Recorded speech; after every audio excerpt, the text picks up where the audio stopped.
एक गांव में एक स्कूल था। उस स्कूल में एक बड़ा सा पेड़ था जिस पर चुड़ैल रहती थी, लेकिन लोगों को पता नहीं था कि उस पर चुड़ैल का साया है। इसलिए लोग उस पेड़ के नीचे बैठते, आराम करते।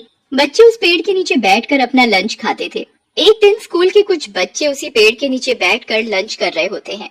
अरे वाह, ये लंच का टाइम भी क्या टाइम है, सारी थकावट उतर जाती है। हाँ राहुल भैया, सही कहते हो आप। मैं तो पढ़ पढ़ कर बोर हो जाता हूँ। अगर लंच ब्रेक ना हो तो मैं तो कभी स्कूल ही ना आऊँ। वैसे क्या लाए हो आप आज लंच में? वैसे मैं तो राजमा चावल लाया हूँ अचार के साथ। अरे वाह राहुल भैया, क्या लंच लाए हो, सुनकर ही मुंह में पानी आ गया। मुझे पता था पेटू तू जरूर मांगेगा, इसलिए मैं ज्यादा ही लाया हूँ। ये ले।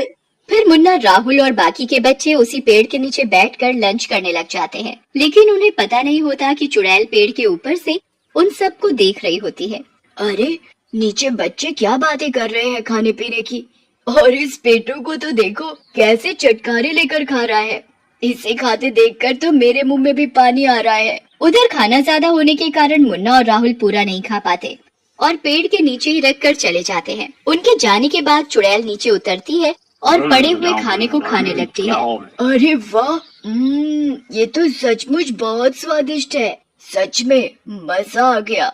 और ये अचार, वाह, इतना मजा तो इंसानों के मांस और खून में भी नहीं आता था। अब तो मन कर रहा है रोज ऐसा खाना खाऊं। उसके बाद चुड़ैल वहाँ पड़े हुए सारे खाने को खा जाती है।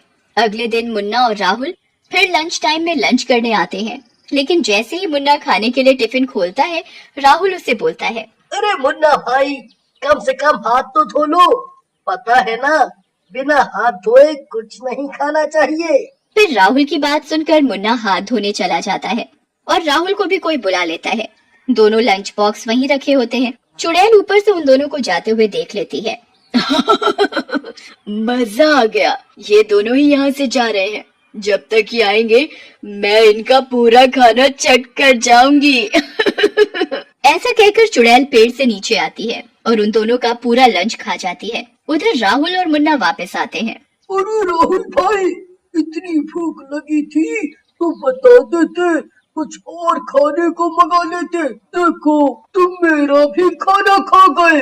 वाह, एक तो चोरी, ऊपर से सीधा चोरी। मैंने कहा खाया लंच, मुझे तो किसी ने बुलाया था, मैं तो वहाँ गया था। पेटू, खाना तूने ही खाया है। नहीं राहुल भाई, मैंने तो नहीं खाया, मैं तो खुद अभी आया हूँ। लेकिन जब आपने नहीं खाया और मैंने नहीं खाया, लंच खाया किसने?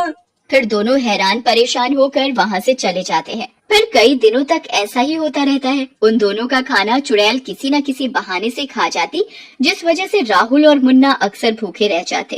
अरे राहुल भैया, ये क्या हो रहा है? रोज हमारा खाना कोई ना कोई खा जाता है। ये क्या हो रहा है? देखो ना, कुछ ही दिनों में मैं कितना कमजोर हो गया हूँ। हाँ मेरे लड्डू गोपाल, बस कमजोरी से तेरा 5 किलो वजन बढ़ गया है। अरे भैया, मजाक छोड़ो और कुछ करो, इस तरह से तो हम रोज भूखे रह जाएंगे। फिर दोनों मिलकर योजना बनाते हैं और अपने अपने लंच बॉक्स को पेड़ के नीचे छोड़कर छुप जाते हैं। दोनों का लंच बॉक्स रखा देखकर चुड़ैल पेड़ से नीचे उतरती है। क्या बात है, इन दोनों के खाने की वजह से 2 फायदे हो गए। एक तो मेरा वजन बढ़ गया और दूसरा भरपेट खाना मिल रहा है। उसके बाद चुड़ैल उन दोनों का लंच बॉक्स पकड़कर उन दोनों का लंच खाने लगती है। मुन्ना और राहुल ये देखकर बहुत डर जाते हैं। अरे बाप रे, ये तो चुड़ैल है भाई, तो अब तक ये सारा खाना खा रही थी हमारा।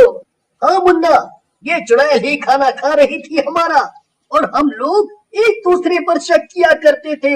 लेकिन मुन्ना, अब इस चुड़ैल से पीछा कैसे छुड़ाएंगे? जिस तरह से ये हमारे लंच बॉक्स को चाट चाट कर खा रही है, मुझे लगता है ये हमारा पीछा नहीं छोड़ने वाली।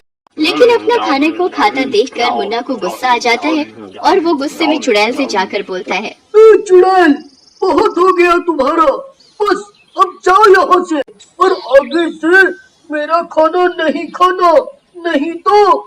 चुड़ैल को मुन्ना की इस बात पर गुस्सा आ जाता है और वो मुन्ना को उसकी गर्दन से पकड़कर उठा लेती है। नहीं तो क्या कर लोगे तुम? शुक्र करो मैंने तुम्हारा लंच खाया है, नहीं तो अब तक तुम्हारी लाश पड़ी होती है मोटू कहीं का। मुन्ना को चुड़ैल के शिकंजे में फंसा देखकर राहुल भी चुड़ैल के पैरों में गिर जाता है और बोलता है, चुड़ैल जी माफ कर दो इसे, ये बच्चा है, इसे नहीं पता कि चुड़ैलों से कैसे बात की जाती है। हम आपकी सारी बात मानेंगे, बस बस मुन्ना को छोड़ दो, प्लीज छोड़ दो। तू समझदार लगता है लड़के। सुन पेटू, बचा लिया तुझे आज तेरे दोस्त ने। ऐसा कहकर चुड़ैल मुन्ना को जोर से फेंकती है। मुन्ना दूर जा गिरता है। ओ, मर गया रे, मेरी कमर ही तोड़ डाली इस चुड़ैल ने। ओ मम्मी। सुनो दोनों कान खोलकर, मुझे तुम दोनों का लंच बहुत पसंद है और अगर तुम लोग अपनी जान बचाना चाहते हो तो रोज के रोज मुझे लंच ला कर दोगे। लेकिन चुड़ैल जी, हमारे पास तो एक ही लंच बॉक्स है, अगर वो आप खा लोगे तो हम क्या खाएंगे? हाँ ये तो है, लेकिन तुम डरो मत, उसका उपाय है मेरे पास। ऐसा कहकर चुड़ैल एक एक लंच बॉक्स उन दोनों को दे देती है। ये लो लंच बॉक्स, और अब से ये रोज तुम इसी पेड़ के नीचे रख देना, मैं आऊंगी और लेकर यहाँ से चली जाऊंगी। फिर दोनों चुड़ैल के लंच बॉक्स लेकर अपने अपने घर चले जाते हैं। उसके बाद से दोनों चुड़ैल के लंच बॉक्स में खाना लेकर आते और उसे पेड़ के नीचे रख देते। चुड़ैल पेड़ से उतरती और लंच खाकर खाली लंच बॉक्स वहीं रख देती। कई दिनों तक ऐसे ही चलता रहता है। एक दिन मुन्ना राहुल से बोलता है, राहुल भाई, इस चुड़ैल की ब्लैकमेलिंग पर गुस्सा बहुत आ रहा है, लेकिन हम कुछ कर नहीं पा रहे हैं।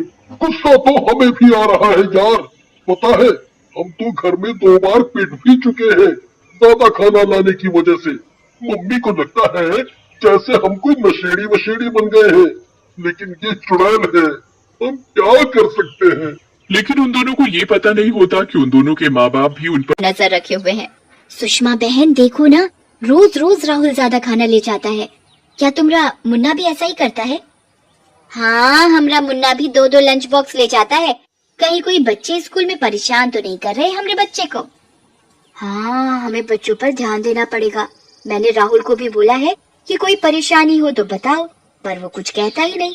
हमें तो गुस्सा आ गया और हमने तो सुताई कर दी उसकी। हाँ, गुस्सा तो मुझे भी आया, लेकिन हमें पता करना पड़ेगा, हमारे बच्चे ऐसे तो ना थे, कहीं तो कुछ गड़बड़ है।